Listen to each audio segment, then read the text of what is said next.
Welcome back to Vidyapur संस्थान। विद्यापुर संस्थान में आपका स्वागत है।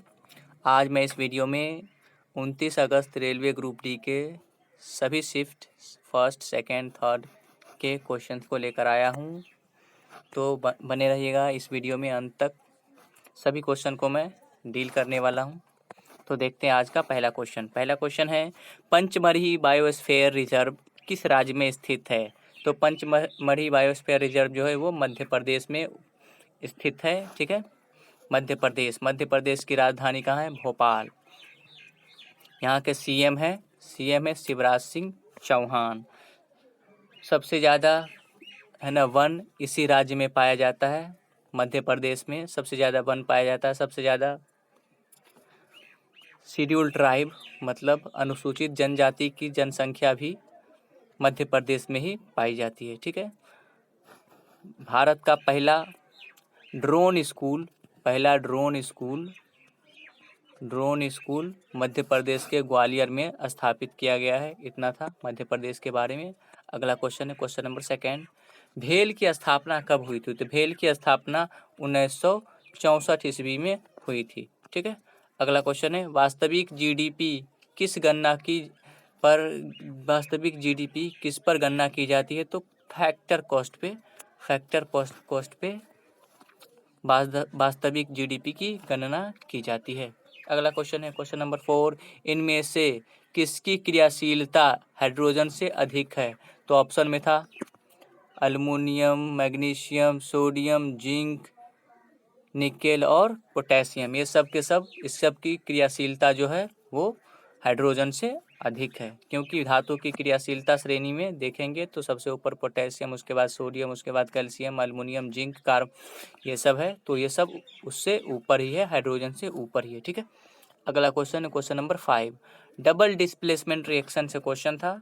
एग्जाम्पल जैसे हम देख लेते हैं, ए बी अभिक्रिया करता है सी डी से तो बनाता है A D plus C B. ठीक है, तो इसी अभिक्रिया को कहा जाता है डबल डिस्प्लेसमेंट रिएक्शन, द्विविस्थापन अभिक्रिया। ठीक है, ये एक क्वेश्चन है क्वेश्चन नंबर 6 कि H2SO4 सल्फ्यूरिक एसिड जब कैल्शियम कार्बोनेट CaCO3 से अभिक्रिया करता है तो क्या बनाता है? तो हम देखते हैं कि ये जो H2SO4 है एसिड है ना, और ये कैल्शियम कार्बोनेट है, ये धातु का कार्बोनेट है। तो हम लोग जानते हैं कि जब कोई एसिड धातु के मतलब मेटल के कार्बोनेट से अभिक्रिया करता है, रिएक्शन करता है, तो सॉल्ट, जल और कार्बन डाइऑक्साइड गैस देता है। तो सॉल्ट बन गया कैल्शियम सल्फेट, ये वाटर बन गया और ये कार्बन डाइऑक्साइड गैस बन गया। ठीक है, ये रिएक्शन था। अगला क्वेश्चन है क्वेश्चन नंबर 7। इनमें से कौन अंतःस्रावी ग्रंथि नहीं है? अंतःस्रावी ग्रंथि ऐसा होता है जो जिसमें डक्ट होते हैं। ठीक है, तो उसमें एक ऑप्शन था सैलिवरी ग्लैंड जो लार ग्रंथि होती है, लार ग्रंथि, वो अंतःस्रावी ग्रंथि नहीं है, वो बाह्यस्रावी ग्रंथि है। ठीक है, अगला क्वेश्चन है क्वेश्चन नंबर 8 में क्या है कि पावर दे रखा था, पावर 200 वाट है ना, और वोल्टेज इतना है, तो करंट कैलकुलेट करने को कहा था। तो हम लोग जानते हैं पावर बराबर होता है V/I है ना, और यहाँ से हम लोग I कैलकुलेट कर सकते हैं फॉर्मूला डाल करके। ठीक है, अगला क्वेश्चन है क्वेश्चन नंबर 9 कि एक रेसिस्टेंस है जिसका रेसिस्टेंस 0.2 ओम दे रखा है, उसकी लंबाई दे रखी है 4 मीटर और अनुप्रस्थ काट का क्षेत्रफल है ना 8 मीटर दे रखा है। ठीक है, तो अब कह रहा है कि उसके लंबाई को 2 गुना बढ़ा दिया गया है और क्रॉस सेक्शन एरिया के अनुप्रस्थ काट के क्षेत्रफल को 4 गुना बढ़ा दिया गया है। तो अब नया प्रतिरोध क्या होगा? तो हम लोग जानते हैं कि R बराबर होता है ρL/A, जहाँ L क्या है लंबाई और A क्या है क्रॉस सेक्शन एरिया, रो क्या है स्पेसिफिक रेसिस्टेंस। तो इसमें हम डाल करके कैलकुलेट करते हैं तो रो की वैल्यू आ जाती है 0.4 ओम मीटर। ठीक है, आगे तो उसने कहा है क्वेश्चन में कि लंबाई को 2 गुना कर देते, तो लंबाई को 2 गुना कर दिए तो 8 मीटर हो गया। एरिया को 4 गुना कर दिए तो 32 मीटर हो गया। तो नया रेसिस्टेंस क्या होगा? तो फिर हम लोगों ने कैलकुलेट किया तो यहाँ नया रेसिस्टेंस 0.1 ओम हो गया। ठीक है, अगला क्वेश्चन है क्वेश्चन नंबर 10 कि अवतल लेंस में वस्तु की ऊंचाई है, वस्तु की ऊंचाई 2.5 दे रखा है, ऑब्जेक्ट की ऊंचाई। ठीक है, और फोकल लेंथ दे रखा है 10 सेंटीमीटर और वस्तु को रखा गया है 20 सेंटीमीटर दूरी पर। ठीक है, तो इमेज की ऊंचाई हमको कह रहा है कैलकुलेट करने के लिए। ठीक है, तो जो दिया हुआ है वो हमने पहले लिख लिया कि हाइट ऑफ ऑब्जेक्ट दे रखा है 2.5 है ना, फोकल लेंथ अवतल लेंस है तो उसका फोकल लेंथ क्या होता है? वो नेगेटिव होता है। ठीक है, तो नेगेटिव, और वस्तु को रखा गया उसके सामने 20 सेंटीमीटर में, तो ये भी माइनस में होगा। ठीक है, अब आगे हम लोग सॉल्व करते हैं। तो इस हिसाब से हम लोग सॉल्व करके कैलकुलेट कर सकते हैं। ये आया हाइट ऑफ इमेज, मतलब वस्तु प्रतिबिंब की दूरी। ठीक है, अगला क्वेश्चन वक्रता त्रिज्या है ना, वक्रता त्रिज्या अगर किसी भी लेंस का है ना, नो लेंथ नहीं दिया, वक्रता त्रिज्या दिया हुआ था। ठीक है, और कह रहा था कि फोकल लेंथ क्या होगा, तो फोकल लेंथ और वक्रता त्रिज्या में ये रिलेशन होता है F बराबर R/2। तो यहाँ से हम लोग F कैलकुलेट कर सकते हैं 13 सेंटीमीटर। ठीक है, अगला क्वेश्चन है 12 प्रिज्म में किस रंग का विक्षेपण कम होता है? तो सबसे कम विक्षेपण होता है प्रिज्म से जब हम किसी व्हाइट रे को गुजारते हैं तो 7 रंगों में ये इस तरह से विभाजित हो जाती है। तो सबसे कम जो विक्षेपित होता है वो रेड कलर होता है, और सबसे ज़्यादा जो होता है वो वायलेट वाला होता है।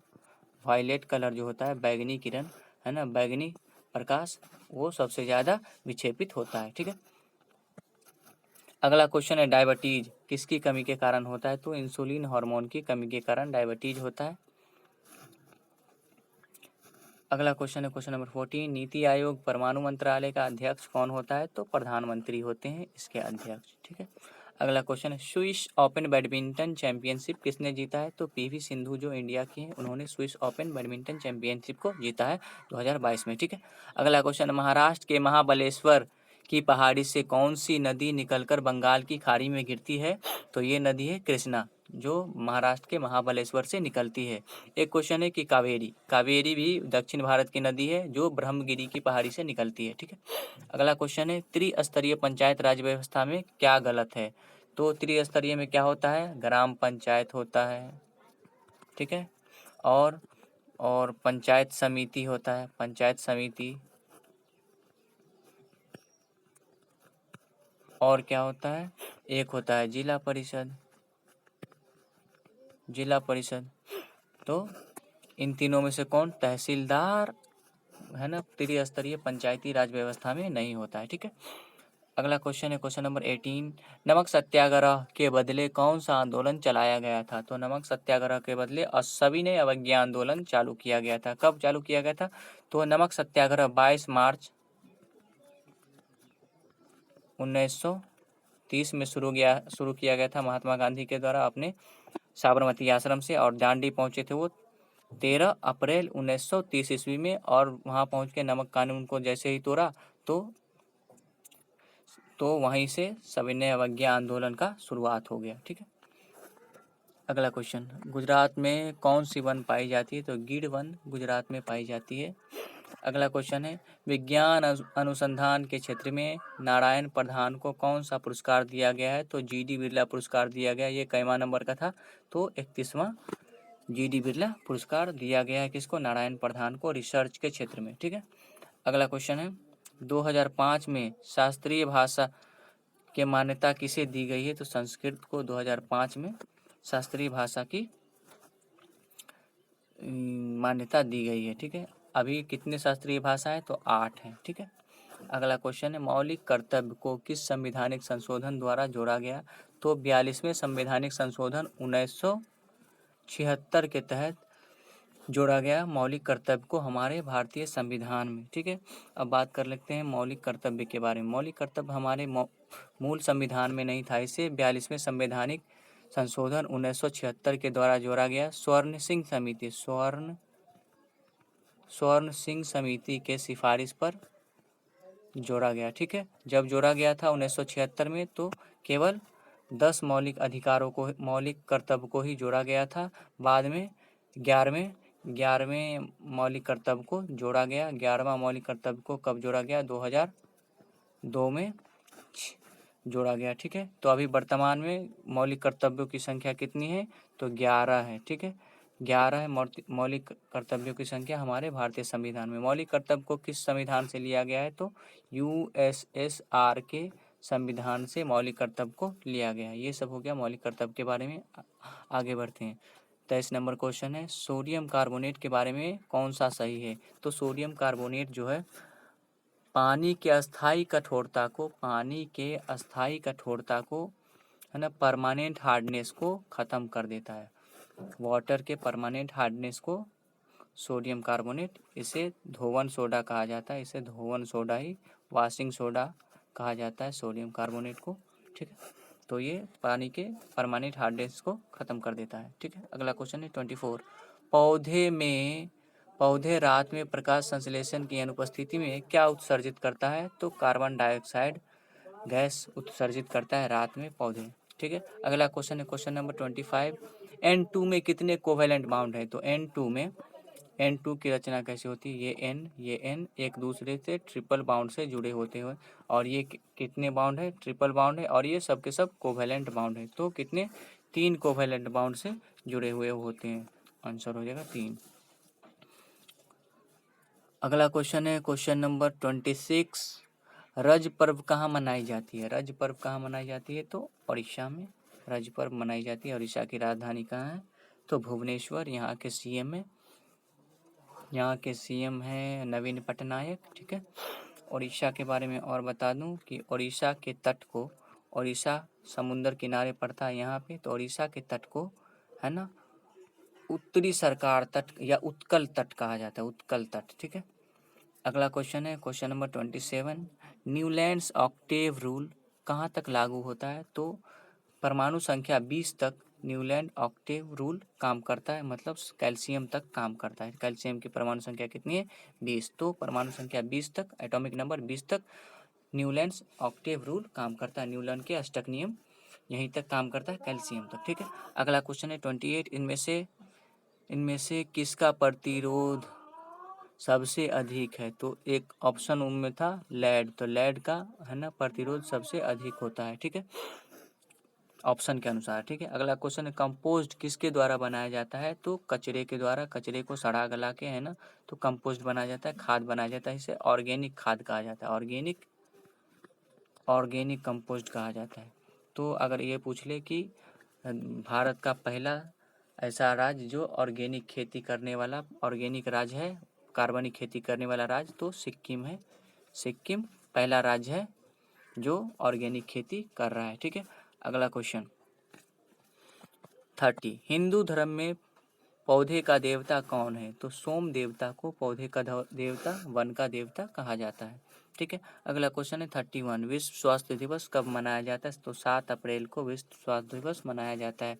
अब हम लोग जान लेते हैं कि 7 अप्रैल को विश्व स्वास्थ्य दिवस, वर्ल्ड हेल्थ डे मनाया जाता है। ठीक है, तो WHO वर्ल्ड हेल्थ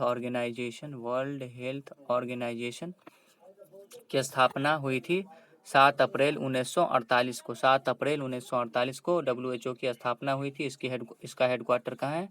तो जेनेवा में, स्विट्जरलैंड में। ठीक है, अगला क्वेश्चन है हिम तेंदुआ राजकीय पशु है किस राज्य का? तो लद्दाख का हिम तेंदुआ जो है राजकीय पशु है। ठीक है, अगला क्वेश्चन है 33।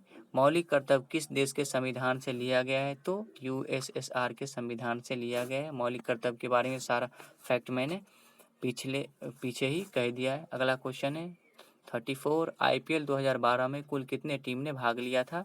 तो 10 टीम ने भाग लिया था। जीता किसने था? तो गुजरात ने IPL को जीता है। ठीक है, कहाँ आयोजित हुआ था? तो UAE में। ठीक है, अगला क्वेश्चन 35। राष्ट्रपति राज्यसभा में कितने लोगों को मनोनीत करते हैं? तो 12 लोगों को राष्ट्रपति राज्यसभा में मनोनीत करते हैं। हो सकता है अगले शिफ्ट में पूछ ले कि राज्यसभा में 12 को करते तो लोकसभा में कितनों को करते? तो लोकसभा में 2 सदस्य को मनोनीत करते हैं राष्ट्रपति। ठीक है, अगला क्वेश्चन है, महिलाओं के मासिक धर्म को और क्या कहा जाता है? तो रजोदर्शन या माहवारी या MC मेंस्ट्रुएशन साइकिल कहा जाता है। अगला क्वेश्चन है 37, प्रधानमंत्री हर वर्ष 2 अक्टूबर को महात्मा गांधी को श्रद्धांजलि कहाँ देते हैं? तो राजघाट में। राजघाट में कहाँ है? कहाँ है? दिल्ली में महात्मा गांधी का समाधि स्थल है, वहीं जाकर के प्रधानमंत्री हर साल 2 अक्टूबर को महात्मा गांधी को श्रद्धांजलि अर्पित करते हैं। अगला क्वेश्चन 38, प्रधानमंत्री का आर्थिक सलाहकार 2022 में किसे नियुक्त किया गया है? तो संजीव संथाल को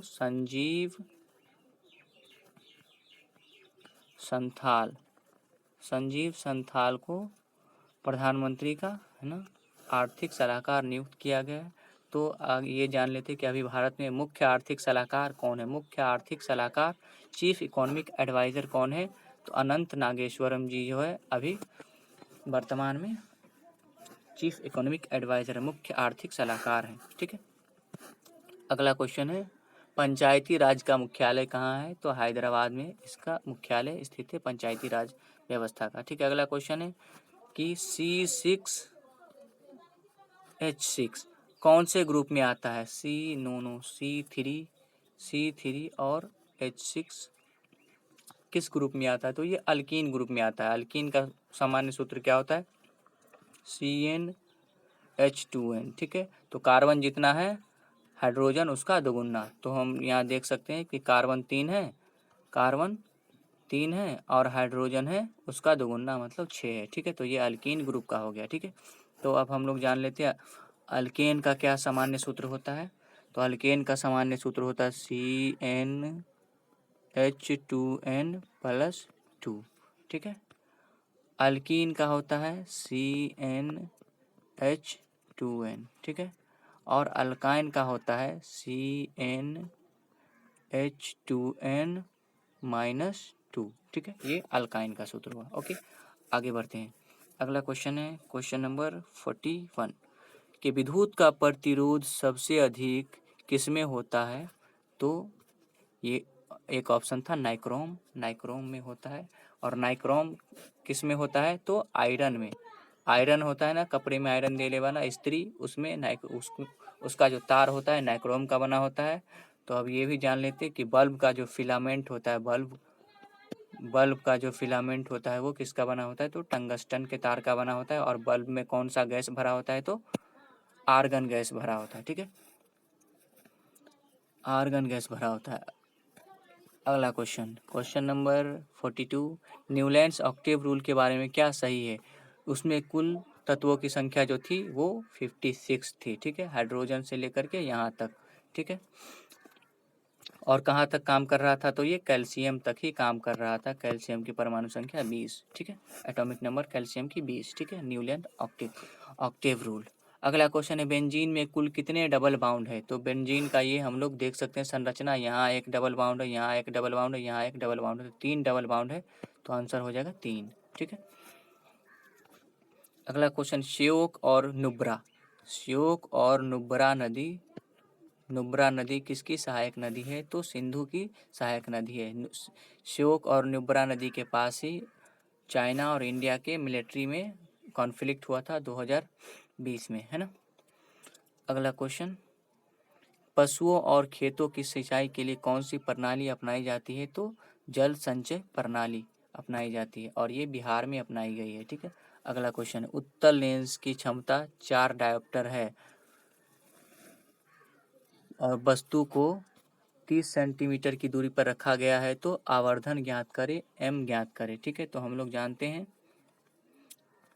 कि P बराबर होता है 1/f और यहाँ से कैलकुलेट हमने कर लिया कि f बराबर 25 सेंटीमीटर। अब यहाँ से लेंस का फार्मूला अप्लाई करके यहाँ से v बस प्रतिबिंब की दूरी निकाली और m बराबर होता है लेंस में v/u। तो वहाँ से हम लोगों ने निकाल लिया कि m बराबर जो आवर्धन है -5 हो गया। ठीक है।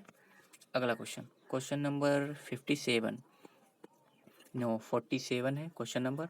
एक उत्तल लेंस में वस्तु F1 को F1 पे और F2F के बीच में रखा गया है, तो प्रतिबिंब कहाँ और कैसा बनेगा? तो प्रतिबिंब जो बनेगा वो 2f और अनंत के बीच में बनेगा, वास्तविक और उल्टा बनेगा, और वस्तु से बड़ा बनेगा। ठीक है, अगला क्वेश्चन है, मानव शरीर में यूरिया का फिल्टर कौन करता है? यूरिया को हमारे ब्लड से अलग करने का काम कौन करता है? तो किडनी करता है ना।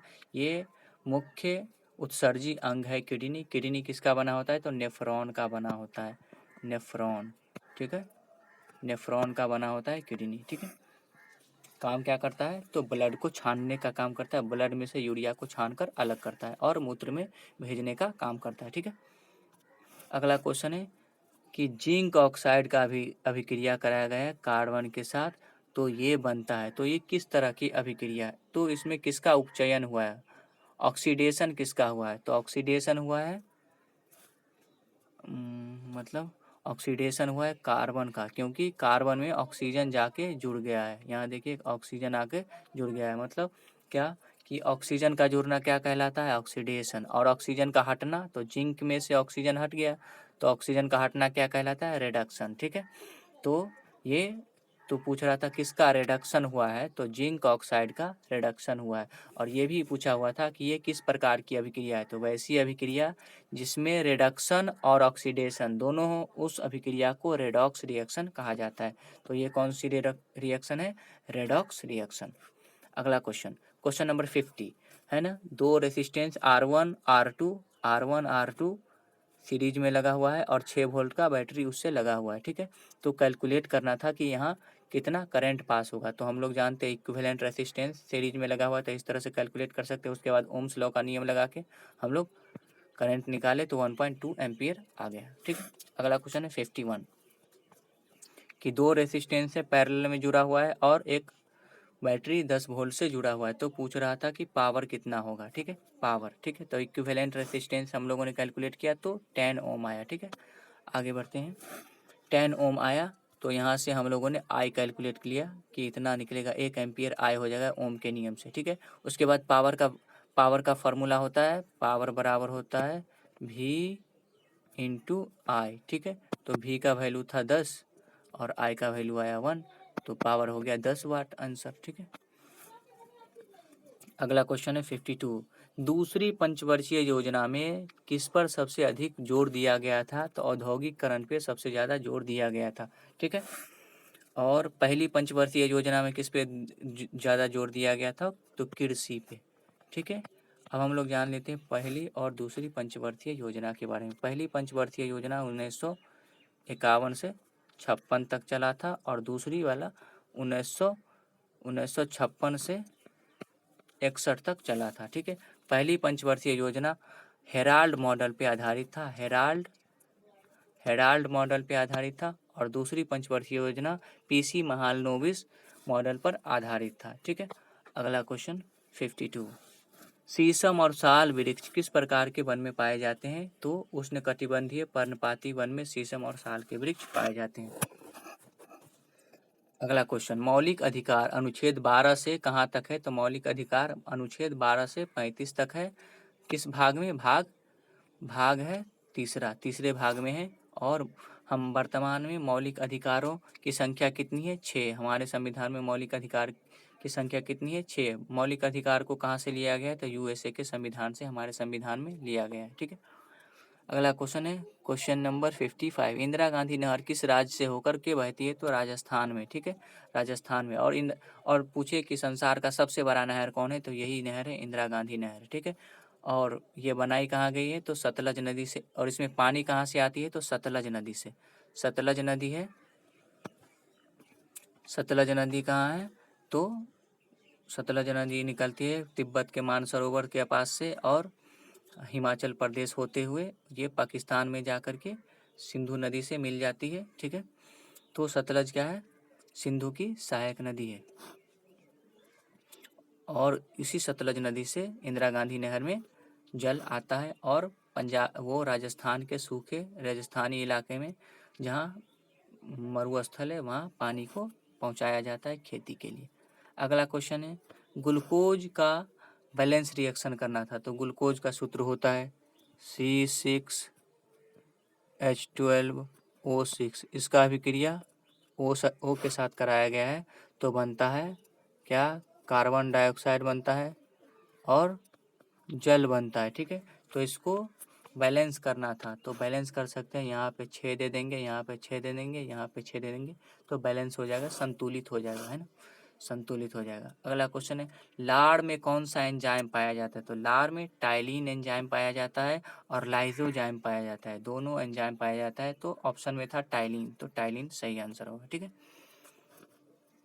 अगला क्वेश्चन है, गांधी जी ने असहयोग आंदोलन वापस क्यों किया था? तो आंदोलन तो यूपी में एक जगह है चौड़ा चौड़ी, वहाँ लोगों ने, है ना, जा कर के पुलिस थाने को जला दिया था, जिसके कारण महात्मा गांधी ने, है ना, इस आंदोलन को वापस ले लिया, क्योंकि ये आंदोलन पूरी तरह से, असहयोग आंदोलन पूरी तरह से अहिंसा पर आधारित था और ये हिंसा को महात्मा गांधी बर्दाश्त नहीं कर पाए, जिसके कारण उन्होंने असहयोग आंदोलन को वापस ले लिया। अगला क्वेश्चन है, हिंदू धर्म के तहत सृष्टि के सृजनकर्ता किन्हें माना गया है? तो ब्रह्मा को माना गया है। सृष्टि के निर्माणकर्ता ब्रह्मा को माना गया है, सृष्टि के पालनहार विष्णु को माना गया है और सृष्टि का विनाशक, जो विनाश करते वो महेश को माना गया, मतलब भगवान शिव को, ठीक है।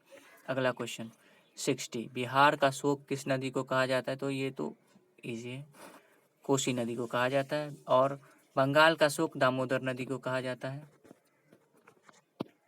और उड़ीसा का शोक किसे कहा जाता है? तो महानदी को, महानदी को उड़ीसा का शोक कहा जाता है। अगला क्वेश्चन, कौन सी नदी तंत्र जम्मू कश्मीर से होकर गुजरती है? तो सिंधु नदी तंत्र जो है जम्मू कश्मीर से होकर के गुजरती है। अगला क्वेश्चन है, पंचायती राज व्यवस्था को किस भाग में रखा गया है? तो 9A में रखा गया है, 73वें संवैधानिक संशोधन 1952 के तहत, ठीक है। कहाँ चर्चा है? तो 243 में, अनुच्छेद 243 में पंचायती राज व्यवस्था की चर्चा है, ठीक है। अगला क्वेश्चन 63, भारत को दूसरी सबसे बड़ी ग्लेशियर कौन है? भारत की दूसरी सबसे बड़ी ग्लेशियर है गंगोत्री, जो उत्तराखंड राज्य में। सबसे बड़ी ग्लेशियर कहाँ है? तो सियाचिन है, सबसे बड़ी ग्लेशियर क्या है? सियाचिन। भारत की सबसे बड़ी ग्लेशियर सियाचिन है, ठीक है। अगला क्वेश्चन है, अग्निशामक में कौन सा गैस उपयोग किया जाता है? तो कार्बन डाइऑक्साइड। इसमें रिएक्शन क्या होता है? तो देखते हैं,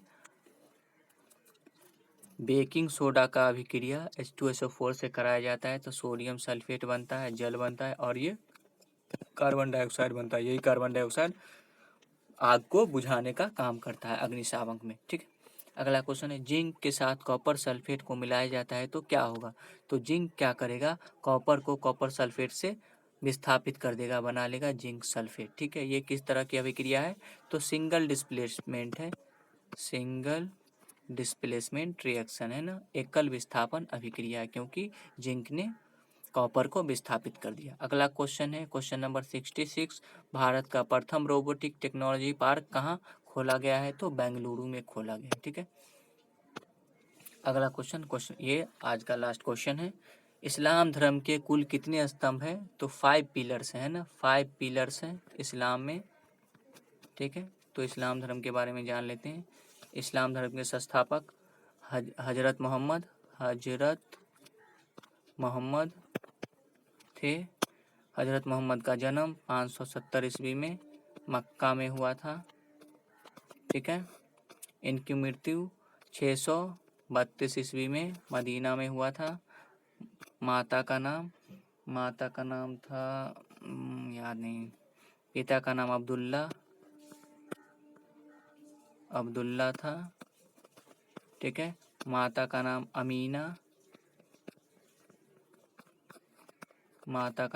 अमीना और इन्होंने एक कैलेंडर जारी किया था 622 ईस्वी में, जब ये मक्का से